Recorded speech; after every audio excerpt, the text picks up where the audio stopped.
तो ये बिलमंगल ठाकुर जी के बारे में पढ़ रहे हैं। तो क्या कह रहे हैं, पढ़ो, ये बहुत सुंदर है। इसमें बिलमंगल ठाकुर जी का जीवन चरित्र तो मैं एक बार पढ़ रहा हूँ। यद्यपि श्री बिलमंगल ठाकुर का जन्म एक दक्षिण भारतीय ब्राह्मण परिवार में हुआ था और चिंतामणि नामक एक गणिका के कारण उनका पतन हो गया, जिसने अंततः उनकी अंतरतम अभिलाषा को पूर्ण कर दिया। वे उसके प्रति अत्यधिक आसक्त थे तथा काम वासना से मंदाद हो गए थे। यहाँ तक कि अपने दिवंगत पिता का श्राद्ध अनुष्ठान करने के तुरंत उपरांत वे उसका संग भोग विलास करने के लिए दौड़ पड़े। आगे बता रहे हैं, भीषण तूफान एवं उफतनी लहरें भी उनको रोक नहीं पाई। उस वैश्य से मिलने के लिए लहरें, बारिश कुछ नहीं कर पाई और काम जनित भ्रम ग्रस्तता में उन्होंने एक वेगवती नदी को पार करने के लिए एक शव को पकड़ लिया। एक शव को पार कर लिया उन्होंने, नदी को पार करना था, एक शव को पकड़ के पार कर लिया। द्वार बंद देख मूर्खतावश एक नाग को रस्सी समझकर वे उसको पकड़कर दीवार पार कर गए और उस वैश्य का नाम था चिंतामणि और वे उसे पकड़कर दीवार पार कर गए और बिलमंगल ठाकुर को पूर्णतया जलार्ध वासना से धधकते हुए नितांत भ्रांत श्रांत देखकर चिंतामणि ने परामर्श दिया, तुम हास मास के इस देह पुतले के प्रति इतने आसक्त हो, अच्छा हो कि तुम आनंद गण भगवान गोविंद की सेवा से आसक्त हो जाओ।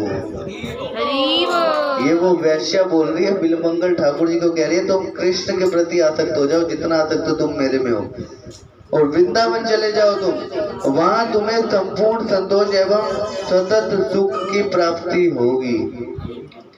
वृंदावन के मार्ग पर बिलमंगल ठाकुर की भौतिक कामनाओं से उन्हें पुनः जकड़ लिया। वे एक ब्राह्मण की पत्नी के प्रति कामातुर हो गए।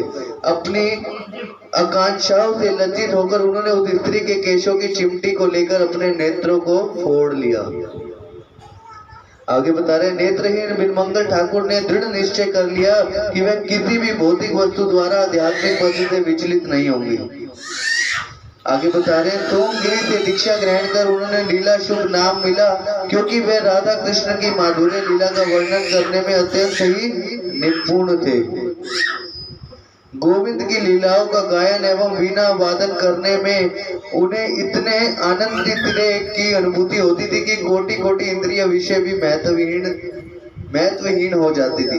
वृंदावन में श्री कृष्ण स्वयं बिलमंगल को प्रसाद देते।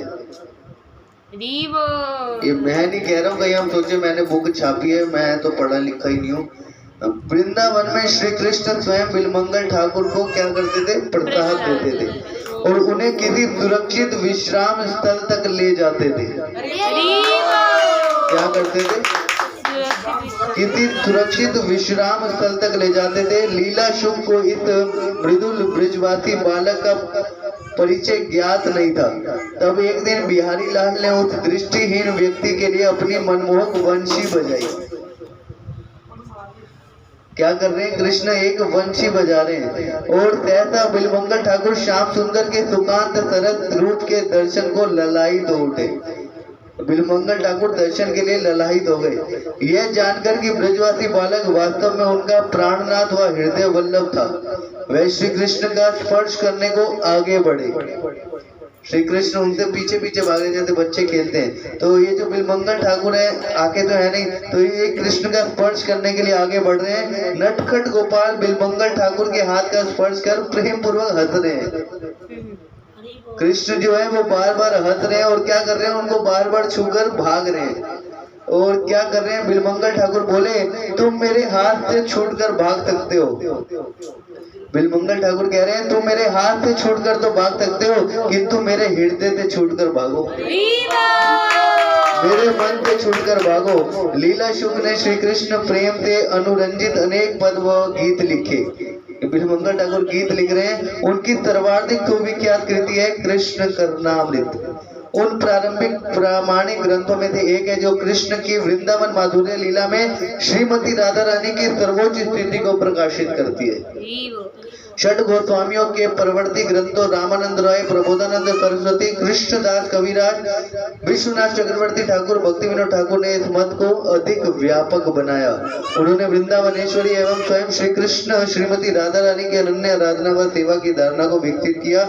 श्रील भक्ति विनोद ठाकुर गीतमाला में लिखते हैं, मैं वृषभानु नंदिनी श्री राधा जी के चरण सेवा में रत रहने हेतु उनकी पाल्य दासी के रूप में रहूंगी। मेरा एकमात्र प्रयास श्री राधा को सतत सुख देने की ओर उन्मुख रहेगा। मुझे चिंता अनुभूति होगी कि मैं राधा रानी को सुख देख श्री कृष्ण स्वतः ही सुखी हो जाएंगे। श्री कृष्ण राधा के चरण कमलों की सेवा को त्याग कर श्री कृष्ण के संग के आनंद की कामना मेरे मन में कदापि जागृत नहीं होगी। गोपियां मेरी परम सुहृद मित्र हैं। वह मुझे युगल किशोर श्री राधा कृष्ण के प्रेम संबंध के विषय में उपदेश देने वाली मेरी गुरु हैं। उनके अनुगत्य में मैं राधा कृष्ण के प्रेम कल्पतरुतम चरण कमलों की सेवा करूंगी।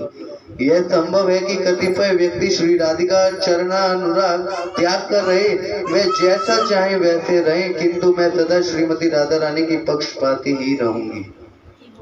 सदैव श्रीमती राधा रानी के चरण कमलों की सेवा में अटल रहूंगी। कृष्ण करनामृत एक अत्युत शास्त्र है जो अत्यंत उन्नत भक्तगण के निमित्त है, किंतु कृपा निदान कृष्णदास कविराज गोस्वामी ने सारंग गंगा की रचना की है। यह टीका भक्तगण को कृष्ण करनामृत का रसपान करने में सहायता करती है। मात्र इसके पठन द्वारा व्यक्ति को राधा गोविंद ब्रज लीला के प्रति आकृष्ट हो जाएगा। उनकी समाधि गोपीनाथ बाजार में है। बिलमंगल ठाकुर की समाधि गोपीनाथ बाजार में है। श्रील बिलमंगल ठाकुर वैष्णवाचार्य की जय। जगत गुरु श्रील प्रभुपाद की जय।